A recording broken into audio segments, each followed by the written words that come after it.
Olá, pessoal! Bem-vindos ao nosso canal. Hoje, vamos mergulhar numa das histórias mais conhecidas e impactantes de todos os tempos.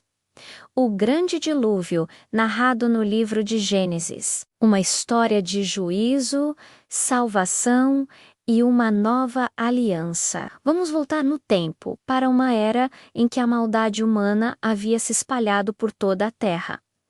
Gênesis nos conta que o Senhor viu que a maldade era tanta e que os pensamentos e intenções dos corações eram continuamente maus. Isso entristeceu profundamente a Deus, a ponto de se arrepender de ter criado a humanidade. E ele disse: apagarei da face da terra o ser humano que criei. Mas, em meio a toda essa corrupção, havia um homem que encontrou favor aos olhos do Senhor. Seu nome era Noé. A Bíblia o descreve como um homem justo e íntegro em sua geração, alguém que andava com Deus. Noé tinha 3 filhos, Sem, Quem e Jafé. A terra estava corrompida e cheia de violência. Então Deus falou diretamente com Noé e revelou seu plano. Ele disse: o fim de toda a humanidade chegou, pois a terra está cheia de violência por causa deles. Eis que os destruirei juntamente com a terra. A instrução foi clara e surpreendente. Faze para ti uma arca de madeira de gofer. Deus deu a Noé as medidas exatas da arca: 300 côvados de comprimento, 50 de largura e 30 de altura. Para termos uma ideia, isso seria algo em torno de 137 metros de comprimento, 23 de largura e 14 de altura. Um navio colossal. A arca deveria ter aposentos, uma janela no topo e uma única porta ao lado. Ele deveria cê-la por dentro e por fora com betum para torná-la. O motivo da construção era terrível e grandioso. Eis que trarei um dilúvio de águas sobre a terra para destruir tudo o que tem fôlego de vida debaixo do céu. Tudo o que há na terra morrerá. Mas em meio a essa destruição anunciada, havia uma promessa de esperança. Deus disse a Noé: mas contigo estabelecerei a minha aliança. Entrarás na arca, tu e teus filhos, tua mulher e as mulheres de teus filhos. A missão de Noé não era apenas construir a arca, ele também precisava reunir os animais. Deus instruiu: de tudo o que vive do toda a carne, 2 de cada espécie porás na arca, para os conservares vivos contigo. Macho e fêmea serão aves, gado, répteis, um casal de cada espécie. Além disso, deveria recolher todo tipo de alimento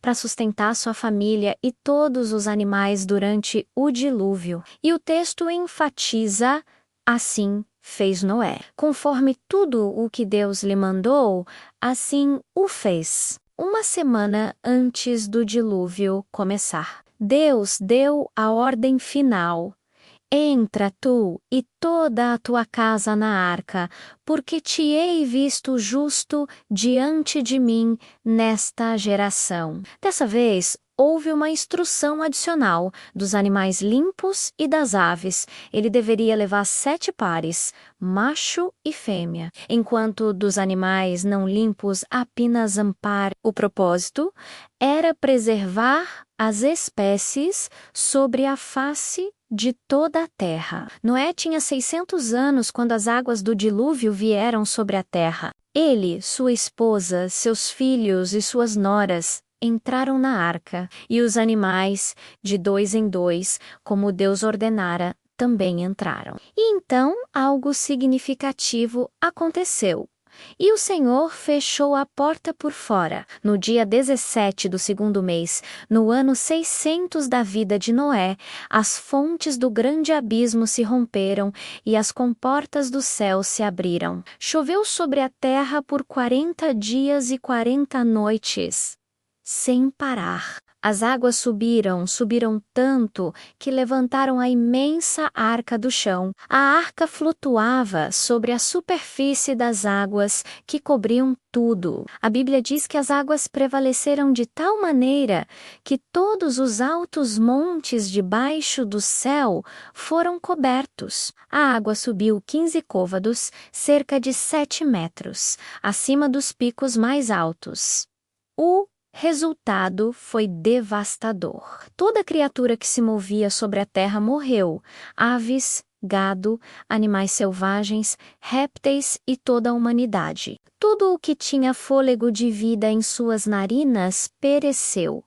Somente Noé e os que com ele estavam na arca sobreviveram. As águas prevaleceram sobre a terra por 150 dias. Depois desses longos 150 dias, o texto diz: "E lembrou-se Deus de Noé. Ele fez soprar um vento sobre a terra e as águas começaram a baixar. As fontes do abismo e as comportas do céu se fecharam e a chuva parou. As águas foram diminuindo gradualmente. No 7º mês, no dia 17, a arca repousou sobre os montes de Ararat. As águas continuaram a baixar e no 10º ms, os cumes dos montes apareceram. Depois de mais 40 dias, Noé abriu a janela da arca. Primeiro, ele soltou um corvo que ficou indo e voltando até as águas secarem. Depois, soltou uma pomba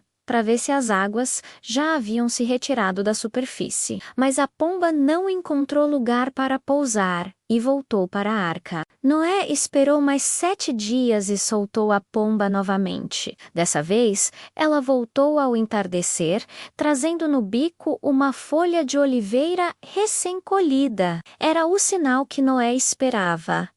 As águas estavam diminuindo. Ele esperou mais 7 dias, soltou a pomba mais uma vez e ela não retornou. No primeiro dia do primeiro mês, quando Noé completou 601 anos, ele removeu a cobertura da arca e viu que a superfície da terra estava seca. Quase 2 meses depois, a terra estava completamente seca. Então Deus falou a Noé: "Sai da arca, tu e tua mulher, e teus filhos, e as mulheres de teus filhos contigo." E todos saíram, família e animais, para repovoar a terra. A primeira atitude de Noé em terra firme foi construir um altar ao Senhor. Ele pegou animais e aves limpas e ofereceu sacrifícios. A Bíblia diz que o Senhor sentiu o aroma suave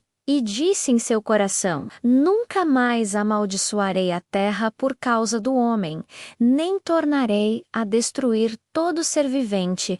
Como fiz, Deus prometeu que, enquanto a terra durasse, haveria plantio e colheita, frio e calor, verão e inverno, dia e noite." Deus então abençoou Noé e seus filhos, dizendo: "Frutificai e multiplicai-vos, e enchei a terra." Ele estabeleceu uma nova ordem, dando aos humanos autoridade sobre os animais e permitindo que se alimentassem deles. E para selar essa promessa, Deus estabeleceu uma aliança, não apenas com Noé, mas com toda a criação. "Eis que estabeleço a minha aliança convosco. Não será mais destruída toda a carne pelas águas do dilúvio."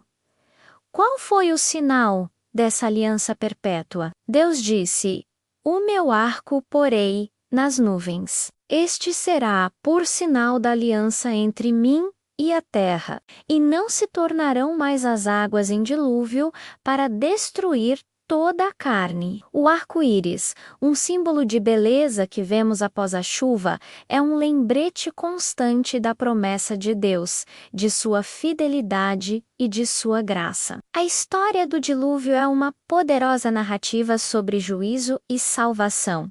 sobre o fim de um mundo e o começo de outro. Mas, acima de tudo, é uma história sobre a graça de Deus, que, em meio ao juízo, providenciou um caminho de salvação e selou sua promessa com um sinal de esperança que vemos até hoje.